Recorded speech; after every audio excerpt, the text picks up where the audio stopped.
Welcome, everyone, in person and online. I'd like to encourage you to, those of you who are in person, to come join us up front if you feel comfortable doing so.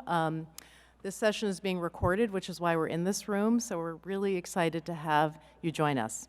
My name's Catherine Powell. I'm a professor at Fordham Law School and an incoming vice president of ASIL and co-chair of BASIL, Blacks in ASIL. It is my honor to introduce this terrific panel. We have online, as you can see, I think, hopefully he'll pop up on one of the screens, Matt Perkow, who is the director of the Center on Technology Policy, at the University of North Carolina at Chapel Hill, and a professor of practice at UNC School of Information and Library Science. He was previously director of global public policy at Facebook, where he led the company's global public policy efforts on issues such as compliance, and law enforcement, and human rights, and oversaw public policy for WhatsApp and Facebook's artificial intelligence research, among other things.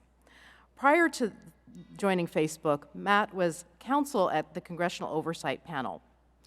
We then have Jacqueline Mawangi, a doctoral candidate at Harvard Law School and an affiliate at the Berkman Klein Center for Internet and Society. Her doctoral work centers on the historical and current trends of technological change in sub-Saharan African countries and its evolving relationship with rules and institutions, the state, and society. Then we have Emma Lanzo, the director of Free Expression, the Free Expression Project at the Center for Democracy and Technology, where she supports internet users' free expression rights in the United States, Europe, and around the world. Her particular focus includes the capabilities and limitations of automation, including machine learning techniques in content moderation and analysis of online speech. And last, but definitely not least, we have Arsalan Suleiman, counselor in Foley Hoag's International Litigation and Arbitration practice here in Washington, where he primarily represents sovereign states in international disputes. He's counsel to the Gambia in the case before the ICJ against Myanmar for the Rohingya genocide. Arsalan also served as the acting U.S. Special Envoy to the Organization of Islamic Cooperation at the U.S. State Department and was counselor for multilateral affairs in the Bureau for Democracy, Human Rights, and Labor. He's currently the board chair of America Indivisible, a nonpartisan nonprofit coalition that addresses bigotry against members of Muslim communities and those who appear to be Muslim from Black, Arab, Sikh, and South Asian American communities. I first met Arsalan when we overlapped in the Obama administration, and at the time, that was the period that really lit my interest in this area.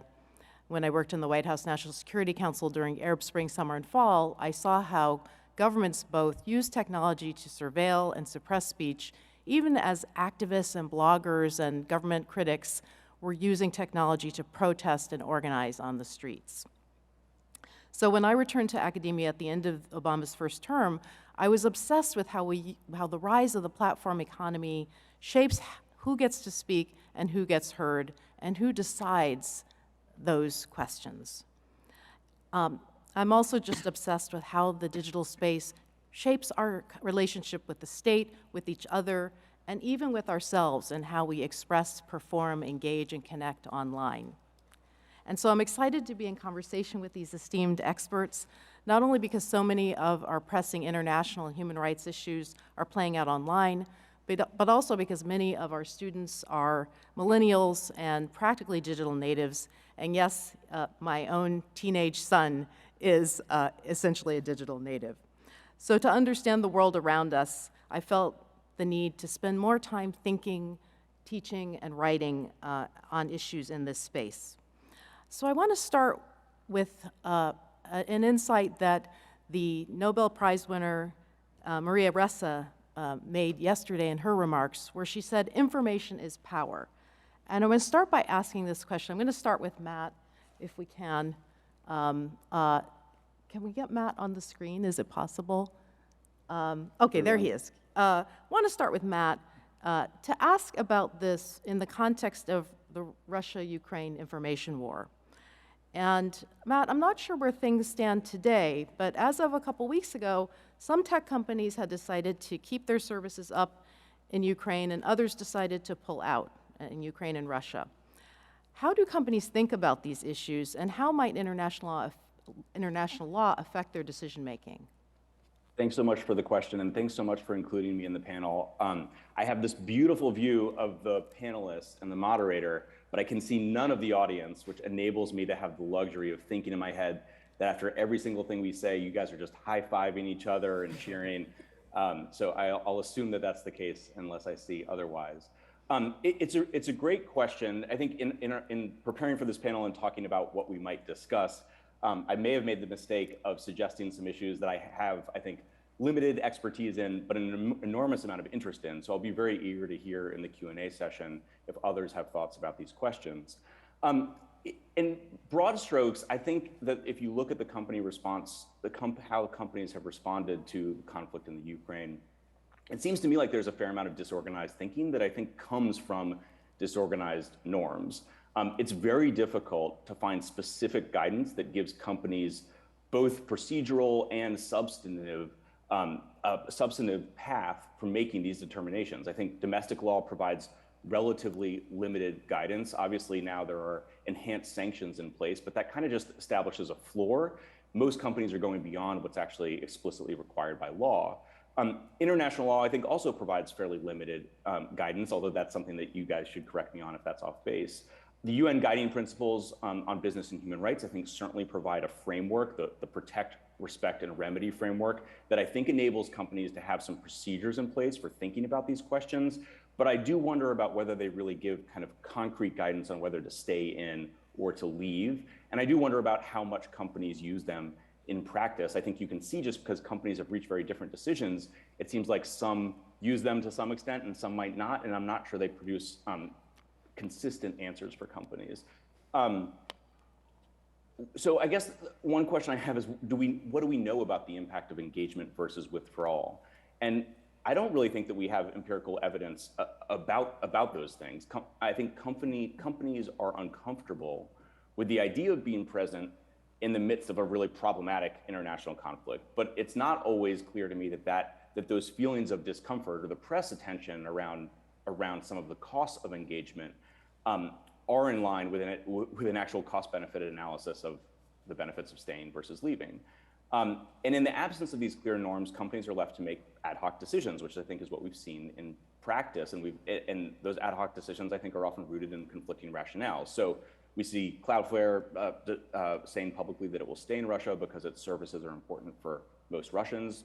That obviously, I think, seems rational. Facebook makes the decision to stay present in Russia until it's blocked.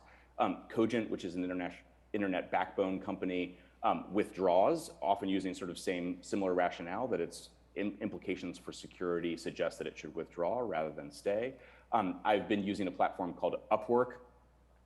Recently, I just got a notice in that platform saying that they would be withdrawing services from Russia. It didn't provide specific rationale, but said that they would withdraw. So I think that the sort of overarching question is whether there are options in policy and law, both domestic and international, to provide more guidance to companies about how they might act, and that give us a better sense of what the right approaches are and what the implications of approaches are in terms of costs and benefits from a human rights perspective. So I would like to see frameworks for some of that empirical analysis. How do we think in more detail about costs and benefits of engagement versus withdrawal? Great, thank you. We're going to come back to the question of Ukraine, Russia, a little later. And as I think about it, it's not as if there's a clear through line. I'm thinking about the sanctions against South Africa during apartheid days, which I think might have been the first time the UN authorized non-coercive measures through sort of like Iraq sanctions, Libya, Syria, and now to today, and the choices that companies have to make around that. Particularly now that we're in a very different world than we were in the era of the apartheid movement. Let me move next to Jackie. And since much of your work is in sub-Saharan Africa, I want to ask you a couple of interrelated questions, including both this question of international law and to what extent it guides tech policy making, but also how we might compare and contrast that to U.S. standards, since many tech companies are based in the U.S., their operations are here even though they work globally. And then also how tech companies often create a single content policy that they attempt to apply, sort of consistently to all markets that they operate in. But what are the pros and cons of that approach?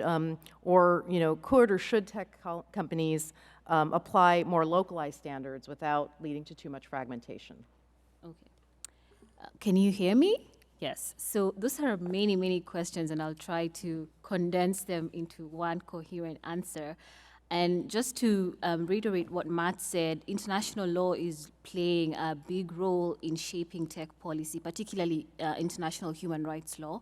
There's a lot of debate on whether international human rights law is effective at all. Scholars, especially those coming from Harvard Law School, Evelyn Douek, Brenda Voskin, they're all critiquing the, very broad nature of international human rights, broad, incoherent, and inconsistent application of international human rights principles. But whether or not it's effective, it's up for debate. Another point that I would say relates to international law's contribution to tech policy reform is the institution of the UN Special Rapporteur on Freedom of Expression, because he's been, first and foremost leading the reform of content moderation policies based on international human rights regime, as well as international decisions like the ICJ case on the Gambia versus Myanmar and its reference to Facebook's role in perpetuating or facilitating violence against the Rohingya. That in itself it's international common sense, as I would call it, because then it makes companies more aware of their role and just very kind of, I would call it, quote unquote, scared of the threat of corporate criminal liability, because there's also been conversations about applying international criminal law to hold companies, social media companies accountable. So lastly, which I think is very, very important in global power dynamics, Catherine, is international economic law, which is it legitimizes the transnational governance of U.S. companies which double as global corporations. So in the past, there's been multinational corporations have always created law or rules by making decisions to invest here or not or there, what terms to invest in this country, over what terms they would impose in another country. So as they make decisions, they're also making transnational law, and that's the same thing that we see today. So I guess the one key difference between multinational corporations that we've always known, like Toyota, or any other company we might pick, and social media companies today, is that they decide which regions they would prefer to have local offices, which regions they will not have local offices, and where they will assume that US legal rules apply by default unless there's some challenge. And we've seen a lot of backlash in India and Nigeria as US social media companies decide to apply US rules. So I guess this is going to change as more countries require social media companies to have local offices and abide by local law. And that, of course, has huge implications for free speech. So regarding the question of a single content policy, I guess it depends on who we are centering, which actor are we centering in our assessment of costs and benefits. Because if we are looking for a democratic public sphere in other regions where free speech has been not as valued as in the US, for instance, then a single content policy will play a key role in circumventing state power, in that sense. But at the same time, there's a caveat. It's not just a single content policy to apply everywhere in the same way. There has to be cultural analysis and historical analysis of speech, and there also has to be companies have to take seriously these other publics, because what we see now is, single content policy for sure, but no monitoring of hate speech or disinformation in other regions, and other, I guess, not so important regions, the rest of the world, as other people call it. And we've seen a lot of there's a Mozilla report that was released very recently that showed, the extent of fake accounts and paid influencers who fuel disinformation in Kenya, with really no recourse. And I like to report. You know how we were told, report fake accounts. I report, and it takes 4 days to, for Twitter to act. So what does that do? 4 days, that would never happen in the US, but it happens in other places. So, single content policy has some caveats. Yeah, thank you. Well, thank you. So on that last set of points you're making, I want to ask Emma about these local presence laws and some of the benefits and risks of that. Yeah, absolutely. Thank you, Catherine, and thank you so much to the American Society of International Law for having this panel and hosting this conversation. So I wanted to pick up on one of the things that Jackie mentioned, the kinds of decision-making that companies do about if they're going to be multinational companies and deciding where to put equipment and in particular personnel around the world. This has been a question that human rights advocates have been pushing companies to consider very, very carefully for many years. It's part of what we think of as human rights due diligence or making human rights impact assessments. What will happen if you put personnel or equipment into a country and thereby, by all kind of standards of jurisdiction, kind of subject yourselves to the laws and the legal systems of that country? There are a lot of different factors to consider. Certainly economic factors, but in particular, the human rights consequences. What will that mean for the safety and security of user data, both for users in that country, but for your kind of global user base, if the law enforcement from that country has much more potential to directly access that data? What will that mean for the company's ability to respond to demands, both formal and informal, to remove or restrict content online? And so for many years, this has been effectively an area of voluntary company decision-making, or it's something that companies have had a lot of leeway in making those decisions about which markets to go into and where to place personnel. But increasingly, we are seeing a trend around local presence laws, countries requiring, as Jackie was saying, for companies to have personnel, have equipment, open offices, register in different ways in those countries. And I think there are a lot, as this discussion I think has already shown, there's a lot of rationales for why a country might want to do that. We see these proposals coming up, or indeed requirements in, for example, the India intermediary rules that came into effect earlier this year. We also see this discussed heavily in the European Union's Digital Services Act, which is something I think we'll talk about a little bit later, but really becoming kind of a model for thinking about content and intermediary regulation developed in Europe, but likely to be exported worldwide, much like the GDPR.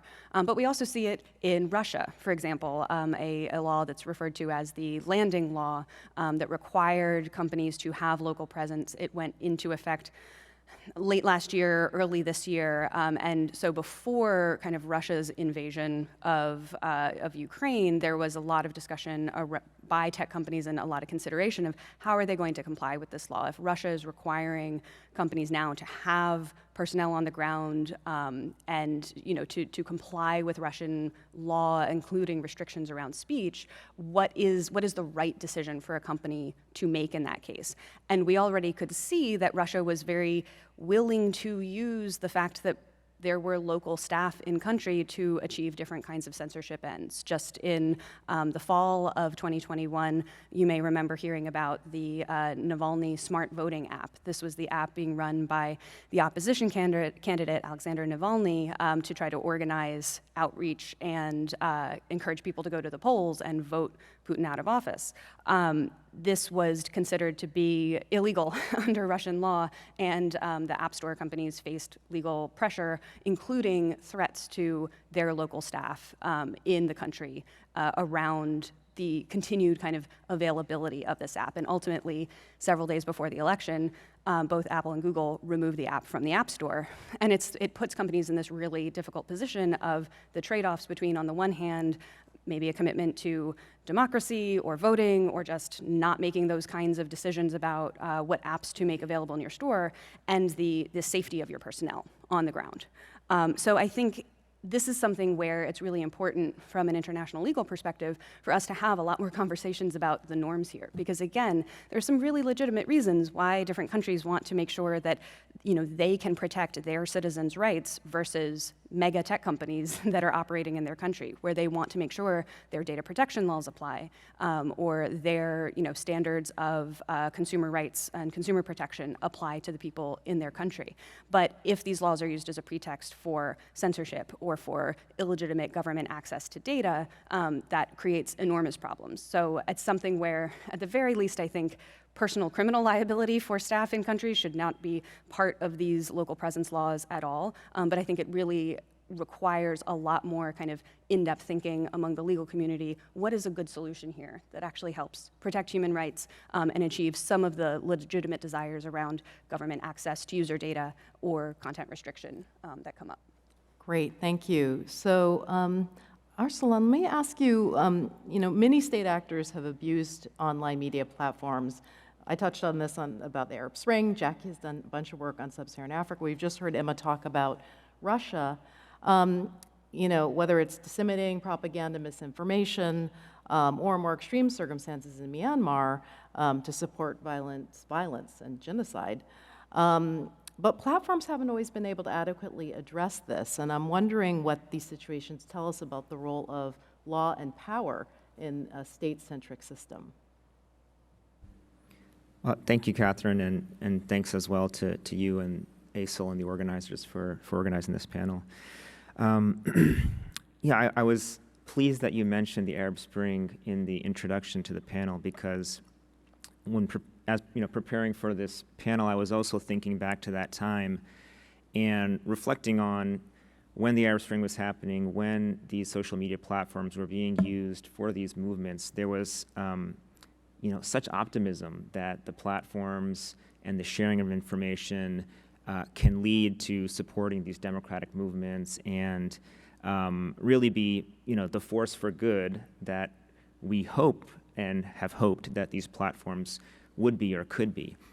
But I think we've seen, with the turn of the Arab Spring and ever since, really the fact that these platforms can obviously also be used for nefarious purposes and ends, and I think states have been able to adjust to the reality of the power of these platforms, the way that these platforms are able to concentrate the dissemination of information and the reality of the public square discourse that happens. And so they've been able to adjust, and while certainly platforms have a lot of power in the sense that they control their own platform to the extent that they are also in compliance with various laws, including local laws. But states have also figured out how to, A, regulate in different ways, which Emma was discussing and Jackie and others too. But B, they've also been able to use these platforms for promoting their own policy goals through propaganda, through misinformation, and through what some of the platforms might call coordinated inauthentic behavior, or state-centric action. And we've seen how devastating this can be in many different contexts. A lot of times around elections, we see states using the platforms to disseminate certain messaging or information or propaganda in order to stay in power or to have particular parties win elections. And a lot of times there's often a fomenting of violence that accompanies that. And I think this gets not only into the question of how states are particularly using the platforms, but also something that Maria Ressa was talking about, yesterday evening, which is the algorithmic effects of some of the platforms. You know, the built-in systemic problems in the platforms where certain messages that are deemed to be more inciting more passions get higher visibility on the platforms, and therefore it creates sort of a exponential effect in terms of amplifying certain types of speech versus others. But states have used, various means on the platforms to pursue their own policy ends, including, covert messaging and propaganda. I mentioned coordinated inauthentic behavior, of course, surveillance, the targeting of human rights defenders. We saw with Jamal Khashoggi and his the targeting that he underwent, and ultimately his murder.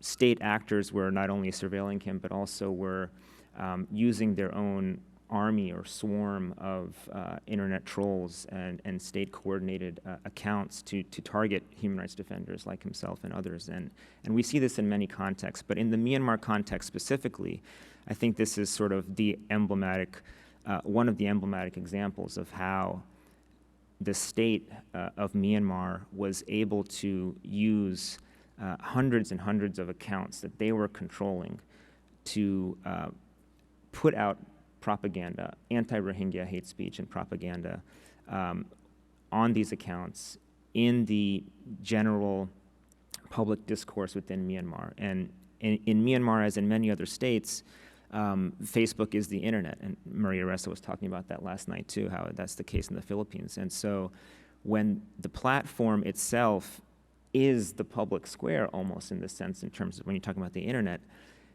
that gives the state, when it uses these types of tools and when it uses these covert efforts to exploit that power, it can magnify the situation significantly. And we saw in the Myanmar context where the state was using its own accounts, hundreds of accounts, in a coordinated fashion, disguised. These were accounts that, to the normal Myanmar user, would have been related to a pop star or related to supporting a cause of charity. And in the midst of these accounts, they would also feed in anti-Rohingya propaganda to support the state's activities in dehumanizing that population, and ultimately in ensuring that there was popular support for the genocidal clearance operations that happened in 2017 and 2018. And so that's just a real example of how I think states have adjusted and have been able to, in some ways, limit the positive impact that these platforms can have in terms of the threats that it may pose to state power, particularly authoritarian state power, and then flip it around and use them in ways of ensuring their own survival and in promoting their own particular ends through use of propaganda and coordinating authentic behavior. Terrific. Okay, I'm actually going to just ask one more set of questions to our speakers, and then I want to just mention for those of you who have questions, either those of you in person or online, you can submit them through the app, and they'll show up on this iPad apparently up here. So along with the program committee, I specifically want to thank Harpreet up here in the front, who selected the speakers, helped us get this great panel together. So thank you so much. So, just hearing Arsalan is really taking me back to that moment 10 years ago when, after the White House, I went to work on Hillary Clinton's policy planning staff on a tech policy guidance where we were looking at both, I guess what you've sort of alluded to as the dark and bright sides of technology, and how, technology can be used to promote e-commerce, internet freedom, open government, but also to protect in terms of cybersecurity. Those were our 4 pillars. I work with a 20-something staffer who had come from McKinsey, and so those of you who are junior professionals or students, you have a lot to bring to the table, believe me.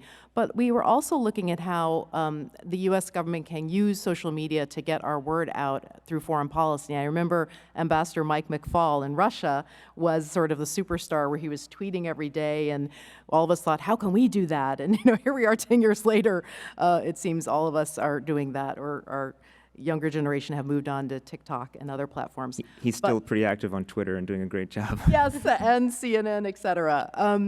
But as we think about the role of the state, I guess I want to ask Matt, going back to you, again, if we can get Matt back up on the screen, about the role of sort of what we might think of as more, outside the role of the state. So, for example, what about the role of product liability and product liability theories? How might that inform the kind of decisions tech platforms make, whether to remain operational in the field or in the midst of human rights violations that are rampant, whether, Ukraine, Myanmar, other sites? Yeah, so I'm really struggling with this question and trying to figure it out. I have been thinking a lot about it in the wake of the Frances Haugen disclosures. There's one slide in particular in the Wall Street Journal, one of the initial Wall Street Journal articles about the research that she disclosed that got a tremendous amount of attention and leaves me very uncertain about how to think about these issues. The slide said that 19% of teenage girls said that Instagram makes them feel much worse or somewhat worse about themselves. And that was the statistic that I think was the driving force of the headline in the Wall Street Journal piece, which used the word toxic. It was the driving force for a lot of congressional hearings that followed. And I think for this dialogue around the Haugen disclosures. That slide also showed that 41% of teenage girls reported that their experience on Instagram had no effect on how they felt. An additional 41% reported that their experience on Instagram actually made them feel somewhat better or much better about themselves. 12% say much better, which is 4 times the number of people who say much worse. So if you trust this data, then what we would conclude is that we have a product that's correlated with positive experiences for many people, and actually positive experiences that outweigh bad for at somewhere between a 2 and 4x rate. But there's still serious problems. There's 19% of people say that Instagram makes them feel worse or somewhat worse or much worse about themselves. And so I felt like the public reaction to this data made it feel to me like we don't have a really good framework for putting these statistics in context and thinking about the implications of these kinds of numbers for how we construct digital products. How should a company behave when it knows that some portion of its users have a bad experience? And presumably, for any tech product in the world, there would be some percentage of users who would have a bad experience. Is 19% a good number in that it's less than a fifth of users on Instagram? Or is it a horrific number because we would expect the number to be potentially 0% or 5% or 10%? I don't think we have a lot of context for making those decisions. We also know that it's not unusual for people to have product experiences that are problematic. I would be interested in the data about teens who watch Fox, for instance, or read Us Weekly, and I'd be curious about the impact of those experiences on how they feel about themselves. We know people who drive cars. There are lots of people who are injured or killed in car accidents. So I think part of the question is, how is tech different? And maybe it is. I'm not sure whether it is or whether it isn't, but I think a narrative where we say any number above 0 is problematic puts us in a position that's very difficult in terms of thinking about how to actually put tech products out in the world, including to be operational in places like Russia or Myanmar, where clearly we know that there will be harms. It's undeniable that there will be harms. And then the question is, where does that leave us? How do we figure out how to mitigate those harms? Are those mitigation efforts, do they actually address some meaningful percentage of the problems? And I actually don't know if they do or they don't. I think they're important to do. We should put mitigation efforts in play, actually, but sometimes they feel to me to be more performative. They're aimed at generating positive headlines about a company. That's a separate question, I think, from whether the extent to which they actually tackle a meaningful percentage of the problem. My guess, for what it's worth, not based on any particular empirical evidence, is that engagement is generally a good thing, and the benefits of being operational outweigh the harms. But in order to get there, it means that you would need to tolerate some amount of harms that would be public and that would be painful. All right, thanks. Why don't we switch back to the state-centric system for a moment? And Emma, I'd like to ask you about developments in the EU. I mean, I think many of us have now become accustomed with the GDPR, but what about the Digital Services Act? Yeah, no, this actually ties in very closely to what Matt was just talking about, of this whole question of risk assessment and how do we actually evaluate what job companies are doing, and are they doing it well, or are they making the choices that regulators or the public or their users would want them to make. In the Digital Services Act, this is the new kind of the European Union's update to its e-commerce directive, which is the kind of core legal framework, a directive at the European Union level that sets out the intermediary liability standards in Europe. It was passed in, I believe, 2000, so it's over 20 years old, and there's been a very intensive and involved process to develop the Digital Services Act over the past couple of years, and it is in the final stage of negotiations as we speak. And the Digital Services Act is really interesting because it does a number of different things. It retains a core focus on intermediary liability. So that's setting out what are the legal obligations for intermediaries of different kinds, including content hosts, but also caching providers, mere conduits, or entities that are mostly like internet access providers. What obligations do they have when users upload illegal content? And so we can think of this as really that kind of core. It's in the US, we deal with this question under Section 230, which you have probably heard about. 5 years ago, I couldn't have said that on a panel, but 230 is very popular these days. This is a kind of has been a core question of how do we regulate online content, and what is the role and responsibility of intermediaries under the law, going back to the earliest days of the internet. But in addition to that kind of core liability framework, the Digital Services Act does many, many other things. It brings in a lot of different sort of complications to that question of core liability regime for instances of illegal content. Think of a post or a photo or a video that a user uploads. It creates a system where trusted flaggers, individuals, entities identified by the European Commission or a new set of digital service coordinators can actually designate certain entities, which could include law enforcement officials, could include nonprofit organizations, as people whose reports of potential illegal content the company needs to prioritize and needs to take action against more quickly, kind of put at the top of the queue for review. So creating potentially a sort of fast track, including for law enforcement, to pursue content removal much more quickly than, for example, going through traditional legal process. It also creates a whole new regime of risk assessment that will apply to some platforms. So not all intermediaries, but a subset of online platforms determined by sort of size and scope of the service, where companies will have to engage in human rights due diligence and other kinds of risk assessment about sort of the risks that their services pose to users under a variety of different criteria. There's a lot in the Digital Services Act. I could keep kind of going. I think it's safe to say if you have heard of a concept of content regulation online sometime in the past couple of years, the Digital Services Act probably talks about it in some way. It looks at regulation of algorithms and online advertising transparency. There are a lot of different pieces in it. But I think what's really interesting and important to think about in the risk assessment area is this will involve independent audits of company practices. It will involve a regulator kind of reviewing those audits and reviewing how a company thought through what are the risks a new product or an update to a policy or a service will mean for users, what mitigation steps the company took to address those risks, and gives the regulator the opportunity to kind of weigh in on whether that was the right choice. And this goes back to, I think, what Matt was talking about, where how exactly we make these decisions, how exactly the regulators make those decisions, this is a new frontier. There, I think, are a lot of, obviously, risk assessment is a big part of a lot of different kinds of business practices, but when we're talking about questions of regulation of speech and kind of recognizing that when you are, for example, running a user-generated content hosting platform and you cannot have a person review every single post before it goes live to the world because there are just not enough person hours in the world to do that for all of the content that people want to post online, there is some inherent risk to doing that.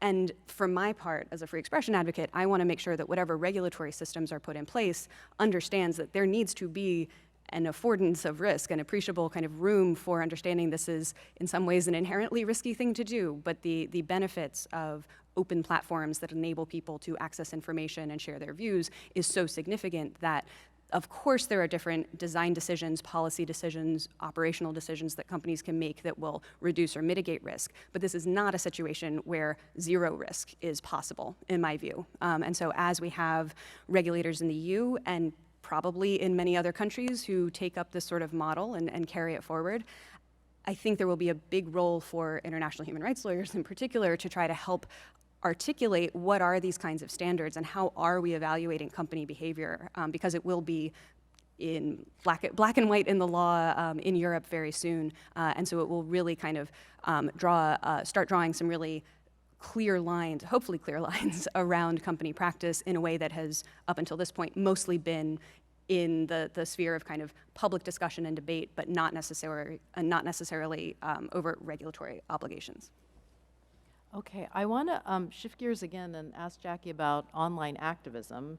As I do that, I'm also going to exercise my own activism and ask if one of the organizers can help me figure out how to access the questions on the iPad here. Great, yay.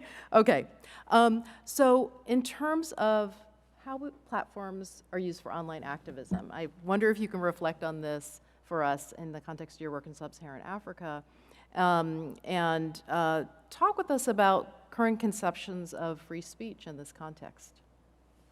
Thank you, Catherine, and belated thanks to Harpreet and yourself for this panel and for inviting me and for centering African issues, which is really rare in this context. So belated thank you. Moving on to online activism, I think I really like social-legal approaches to anything. So taking a social-legal approach to platforms, then we can see that platforms exist within a particular context. And in Sub-Saharan Africa, they exist within a context of weak rule of law, widespread poverty, diminished opportunities for political and economic participation, and all these factors really shape how people value, access, and utilize platforms.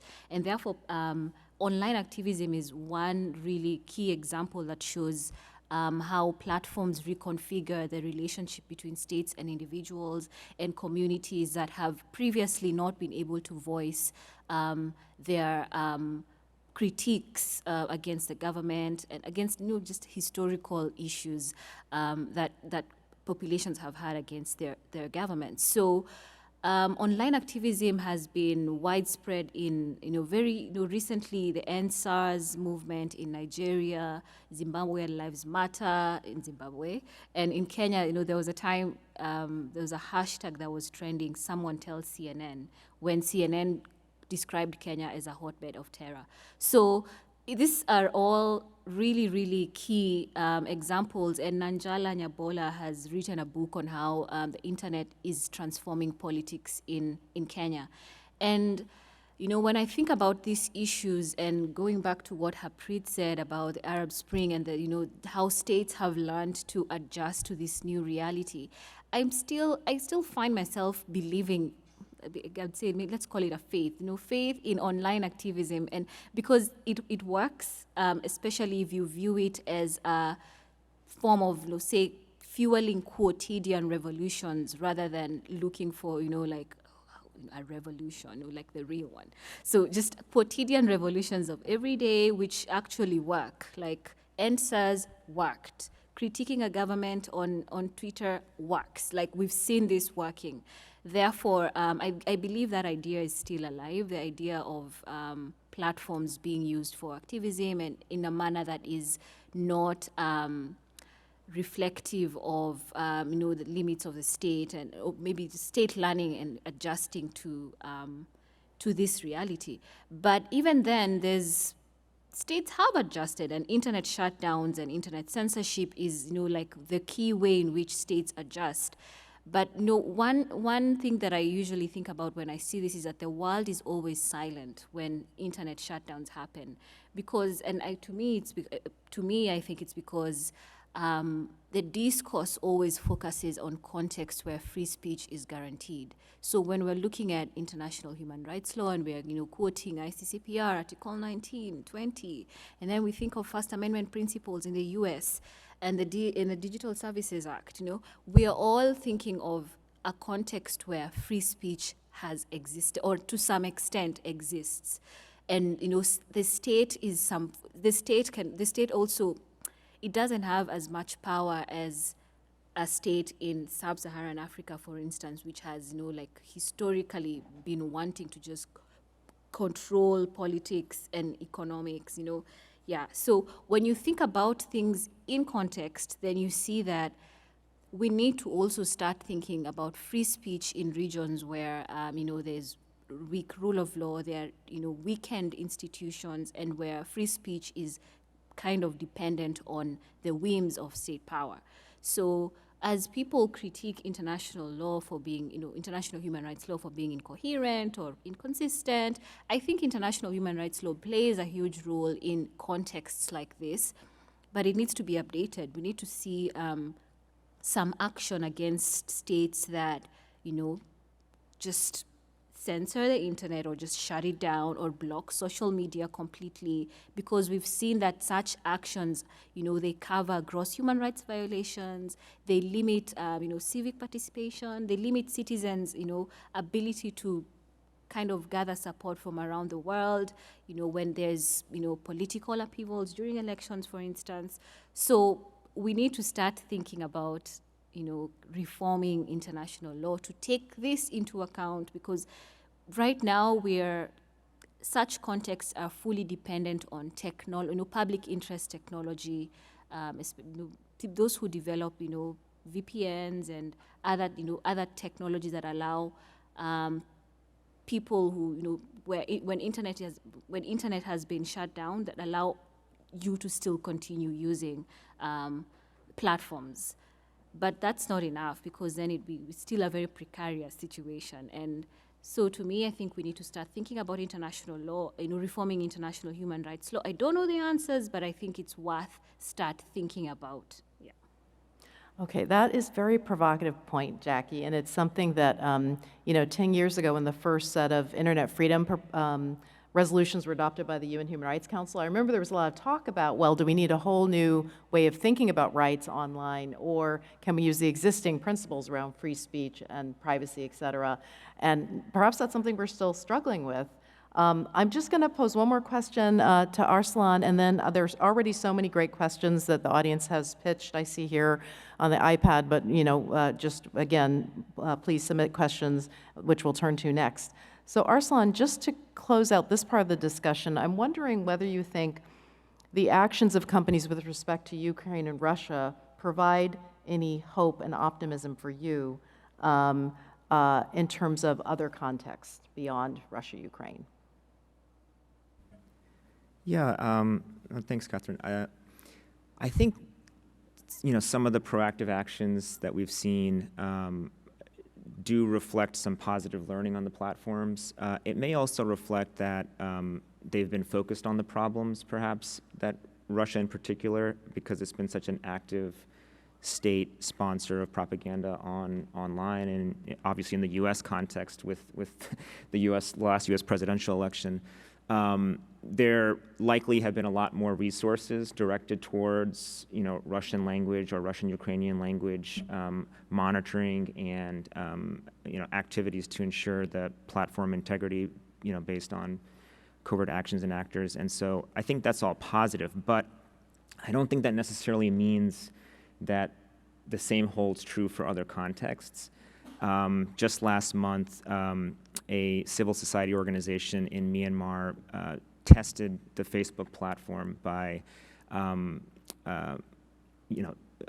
putting out hypothetical advertisements that they wanted to purchase and sell on the Facebook platform.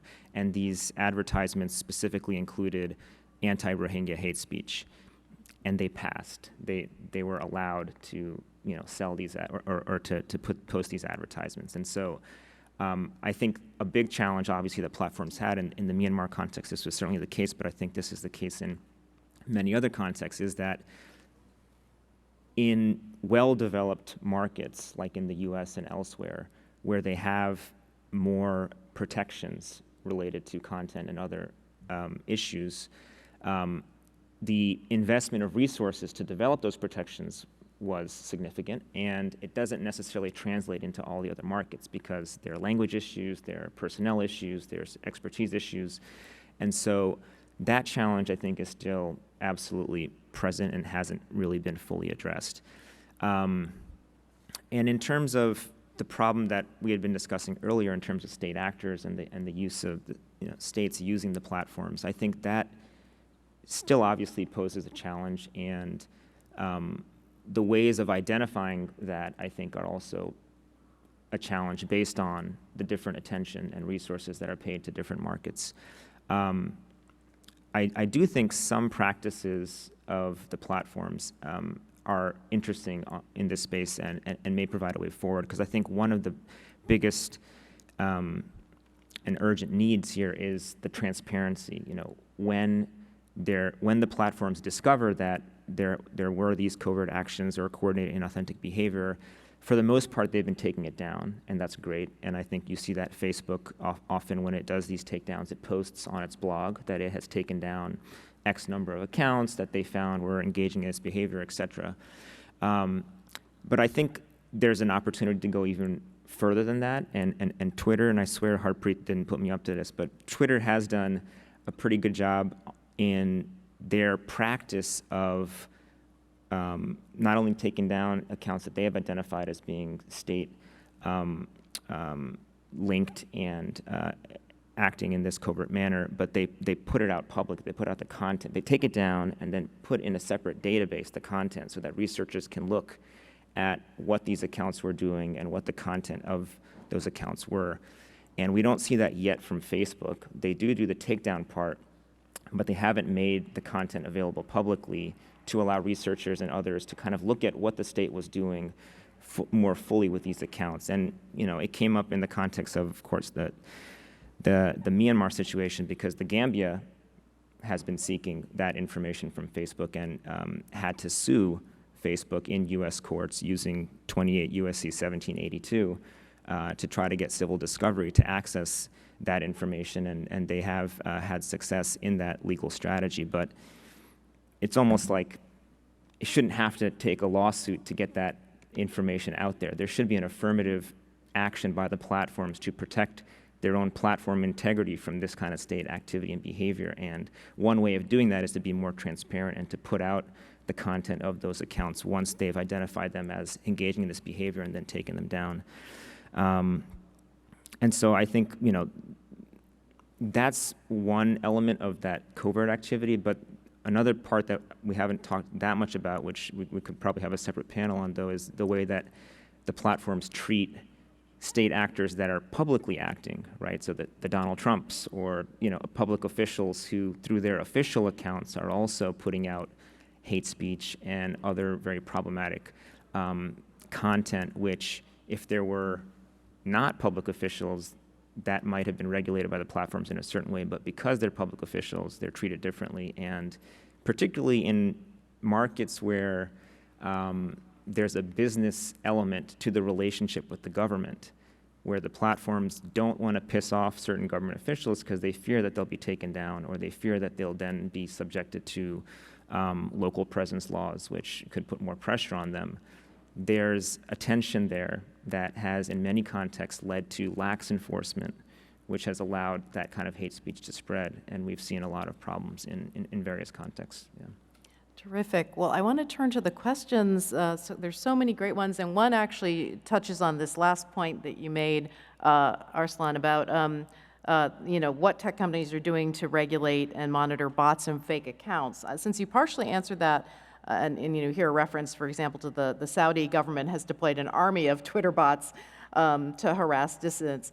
Since you already touched on that, I'm going to move to just another question, and if you have additional thoughts, you're welcome to jump in a bit, but which is just about how international law can address the global trade and surveillance technologies, such as Pegasus, that impedes online freedom of expression. So if any of you have thoughts about that, the trade and surveillance technology, and what international law can do about that, please feel free to jump in. It's a tough one. And it's not clear to me that there are international law standards, or if it's more something that governments can regulate.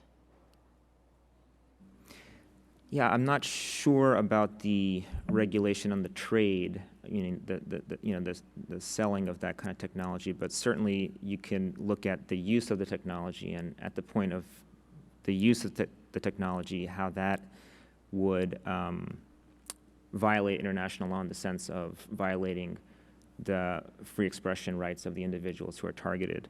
I think this is sort of an area where one element, again, is the transparency. I mean, in terms of the Twitter bots and others that are targeting human rights defenders, I think that's a really big area of concern. And it's not just state-controlled. Also, there are so many human rights defenders and journalists who are bombarded. Maria Ressa was talking about this. I mean, they're bombarded on a daily basis by attacks and threats, and the platforms really have not been able to keep up with that. And that's a key area for the platforms, but also potentially for there to be some legal recourse, perhaps, for those who are targeted by that type of activity.